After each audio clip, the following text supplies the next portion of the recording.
Mėnulio para aštunkojis. 29 Mėnulio para dažnai iškelia į paviršių tai, kas buvo ilgai slopinama – baimės, nuovargį, pyktį, vidinės įtampas ar nebaigtas situacijas. Tačiau būtent todėl ši diena labai tinkama apsivalymui, tiek emociniam, tiek energetiniam.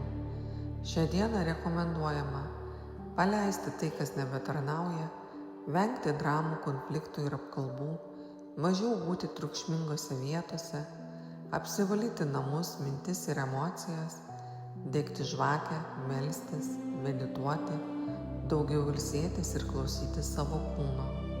Sapnai gali būti stiprus, simboliški ar pranašiški. Svarbu nekaupti negatyvo ir neleisti emocijoms valdyti sprendimų. Tai metas užbaigti seną etapą prieš prasidedant naujam Mėnulio ciklui. Kuo daugiau paleidimo ir vidinės tylos, tuo lengvesnė bus nauja pradžia. Šiandien saugok savo energiją, ne viską reikia spręsti dabar. Kartais didžiausia stiprybė yra tiesiog paleisti. Sapnai tikroviški. Šeštadienį valdanti planeta Saturnas. Šios planetos energija yra lėta, sunki ir disciplinuota. Saturnas simbolizuoja ribas, laiką, kantrybę ir rimtumą.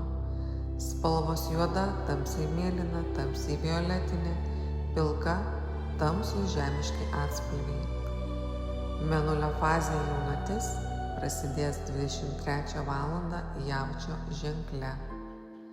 Gražios dienos!